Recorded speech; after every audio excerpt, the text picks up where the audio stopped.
park, used to chill after dark. Ooh, when you took my heart, that's when we fell apart. Cause we both thought that love lasts forever.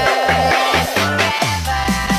See, it's very divine, you're one of a kind, but you mash up my mind. You are figure decline, oh Lord, my baby is driving me crazy. Lihat saja, dengan siapa kita sering bergaul itulah cerminan diri kita. Atau sebaliknya, dengan mudah kita tahu seseorang itu seperti apa. Lihat saja dengan siapa dia sering bergaul, maka kira-kira seperti itulah dia. Rasulullah SAW ingatkan dalam hadis riwayat Bukhari, seorang muslim atau seorang mukmin cerminan dari saudaranya yang mukmin.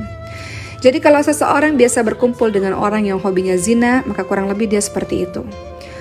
Biasa berkumpul dengan orang yang suka judi, maka dia pun kurang lebih seperti itu. Sebaliknya, kalau suka bergaul dengan orang yang suka pergi ke masjid, bergaul dengan orang-orang yang cinta Quran, maka kira-kira dia karakternya seperti itu.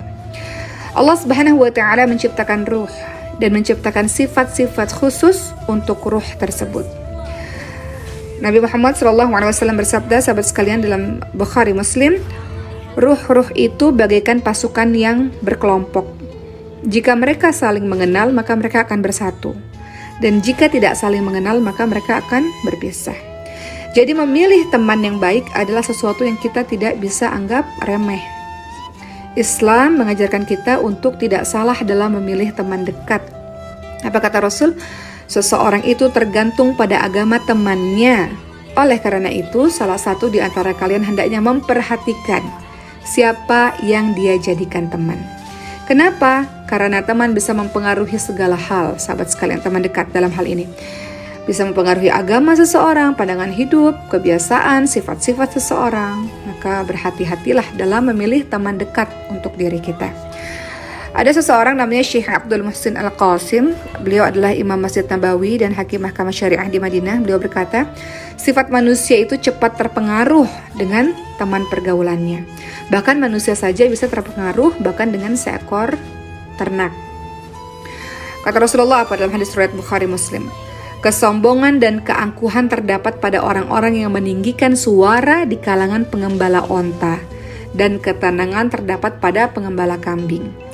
Jadi Nabi mengabarkan bahwa mengembala onta itu akan menimbulkan kesombongan dan keangkuhan, dan mengembalakan kambing akan berpengaruh timbulnya sifat ketenangan. Teman-teman lihat bahwa jika dengan hewan saja, hewan itu makhluk yang tidak ada akalnya, bicara juga kita tidak paham, manusia saja bisa terpengaruh, apalagi dengan seorang manusia. Maka harus hati-hati dalam memilih teman dekat untuk diri kita. Ada beberapa syarat seseorang boleh dijadikan sahabat dekat kita. Yang pertama adalah dia harus berakidah lurus. Ini syarat yang sangat mutlak. Ingat teman-teman sekalian kisahnya Abu Talib pada saat wafatnya, pamannya Rasulullah ini. Beliau dalam keadaan terbaring dalam menghadapi detik-detik kematiannya. Kemudian ada beberapa orang yang mengelilingi beliau. Mereka adalah Abu Jahal dan juga Abdullah bin Abi Umayyah. Mereka ini adalah tokoh kaum kafir Quraisy dan ada Rasulullah di situ. Jadi Rasulullah SAW berseru kepada pamannya, katakanlah wahai paman kalimat la ilaha illallah, yang dengan kalimat itu akan menjadi bahan pembelaan bagimu di hadapan Allah. Namun dua tokoh kafir itu mengatakan, Abu Talib, jangan mengatakan hal demikian. Apakah kamu membenci agama Abdul Muttalib? Jadi tanpa henti Rasulullah menawarkan kalimat la ilaha illallah, tapi dua orang tadi pun melancarkan dengan kata-kata yang lain. Akhirnya di wafatnya Abu Talib enggan mengucapkan kalimat la ilaha illallah. Ini diucapkan dalam hadis riwayat Bukhari Muslim. Jadi Abu Talib wafat dalam kekufuran. Teman-teman perhatikan buruknya pengaruh orang-orang yang ada di sekitarnya. Jadi memilih sahabat dekat yang berakidah lurus ini menjadi syarat mutlak, syarat wajib. Kedua, memilih teman dekat haruslah yang taat beribadah dan menjauhi perbuatan maksiat. Dalam suratul Kahf atau surah Al-Kahfi ada kalimat A'udzubillahi minasyaitonirrajim, ayat ke-28. Wasbir nafsaka ma'al ladzina yad'una rabbahum bil ghadati wal 'ashiyyi yuriduna wajhah. Sabarkanlah dirimu bersama orang-orang yang berdoa kepada Allah pada waktu pagi dan petang. Jadi dalam menafsirkan ayat ini, Ibnu Katsir rahimahullah mengatakan, Duduklah bersama orang-orang yang mengingat Allah, yang mengucapkan la ilaha illallah, yang mengucapkan subhanallah, yang mengucapkan Allahu Akbar. Kita disuruh untuk berdekatan dengan orang-orang yang senantiasa hari-harinya hatinya, lisannya, pikirannya terikat kepada Allah Subhanahu wa taala. Kemudian yang ketiga, untuk memilih teman dekat, maka harus pilih mereka yang akhlaknya terpuji dan tutur katanya baik. Apa kata Rasulullah dalam hadis riwayat Abu Dawud dan Tirmidzi? Mukmin yang paling sempurna imannya adalah mukmin yang paling baik akhlaknya. Jadi ada seorang bernama Al-Ahnaf bin Qais rahimahullah. Beliau berkata, kami dulu selalu mengikuti Qais bin Asim. Melalui dirinya kami belajar kesabaran dan kemurahan hati, sebagaimana kami belajar ilmu fiqh. Jadi cari teman yang akhlaknya terpuji. Ketika kita lihat akhlaknya atau ketika kita dengar tutur katanya, maka kita bisa terinspirasi atau kita bisa mengikutinya. Dan yang keempat adalah pilih sahabat yang suka menasihati dalam kebaikan. Apa kata Rasul? Tidak sempurna iman salah seorang dari kalian sampai dia mencintai saudaranya seperti mencintai dirinya sendiri. Jadi kalau sahabat baik, kalau kita buat salah pasti dia akan senantiasa menasihati kita dalam kebaikan. Yang kelima, yang kita bisa jadikan sahabat dekat adalah zuhud terhadap dunia dan tidak berambisi mengejar kedudukan. Jadi ketika bergaul dengannya nggak sibuk membicarakan perkara-perkara duniawi, nggak sibuk membicarakan brand-brand tertentu atau model-model handphone kah atau yang lain-lain lah perkara dunia. Rasulullah SAW ingatkan pada kita teman-teman sekalian, bersikaplah zuhud terhadap dunia maka Allah mencintaimu, dan bersikaplah tidak membutuhkan terhadap apa-apa yang dimiliki manusia maka manusia akan mencintaimu. Jadi jangan bergaul pada orang yang berambisi sibuk mengejar dunia, sibuk mengejar hal-hal yang fana ini. Tidak enak kalau punya sahabat yang seperti itu ya, karena kita akan senantiasa merasa haus dengan apa yang kita punya, kita nggak bersyukur. Kita akan terus mengejar-ngejar terus, merasa kurang terus. Yang keenam, kita harus mencari sahabat dekat yang banyak ilmunya dan dapat berbagi ilmu. Cari orang-orang berilmu untuk dijadikan sahabat dekat kita, sahabat sekalian. Yang ketujuh, ini juga penting nih, cari teman-teman yang dijadikan teman karib kita itu yang berpakaian rapi. Kenapa? Ada perkataan dari seorang syekh, namanya Syekh Bakar Abu Zaid rahimahullah. Beliau berkata, perhiasan yang tampak menunjukkan kecondongan hati, dan orang-orang akan mengklasifikasikan dirimu hanya dengan melihat pakaianmu. Maka pakailah pakaian yang menghiasimu dan tidak menjelekkanmu, dan tidak menjadi bahan celaan dalam pembicaraan orang atau bahan ejekan orang-orang tukang cemooh. Jadi pilih sahabat dekat kita orang yang pakaiannya rapi, yang menutup aurat dengan baik, karena pakaian itu mencerminkan diri kita. Kemudian yang kedelapan, kalau mau bersahabat dengan seseorang, cari teman yang senantiasa menjaga kewibawaan dan kehormatan dirinya dari hal-hal yang tidak layak menurut pandangan masyarakat. Imam Syafi'i rahimahullah pernah berkomentar, sahabat sekalian, seandainya air yang dingin merusak kewibawaanku atau kehormatanku, maka aku tidak akan minum air kecuali yang panas saja. Ya, cari teman-teman yang kira-kira bisa menjaga kehormatan dirinya.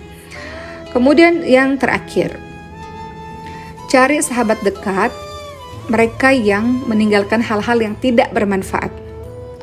Kata Rasul apa dalam hadis surat Tirmidzi dan Ibnu Majah, di antara ciri baiknya keislaman seseorang, dia meninggalkan hal-hal yang tidak ada manfaat bagi dirinya. Jadi itu 9 poin yang harus kita teliti kalau kita ingin menjadikan seseorang menjadi sahabat baik kita. Kita boleh bergaul dengan siapa saja teman-teman sekalian, tapi ada syaratnya. Syaratnya apa? Yang pertama, harus ada keinginan dari dalam diri kita.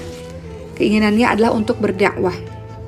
Dalam surah Al-Maidah ayat kedua, Allah Subhanahu wa taala berfirman, "A'udzubillahi minasyaitonirrajim wa ta'awanu 'alal birri wattaqwa." Dan menolonglah kalian dalam berbuat kebajikan dan ketakwaan. Kemudian dalam surah At-Taubah ayat 71, Allah Subhanahu wa taala berfirman, "A'udzubillahi minasyaitonirrajim wal mu'minuna wal mu'minatu ba'dhuhum awliya'u ba'd, ya'muruna bil ma'ruf wa yanhauna 'anil munkar." Orang-orang beriman laki-laki dan perempuan sebagian mereka adalah menjadi penolong bagi yang lain. Mereka menyuruh pada kebaikan, mencegah pada kemungkaran. Atau surah Al-Asr ayat 1-3. A'udzu billahi minasyaitonir rajim wal 'asr.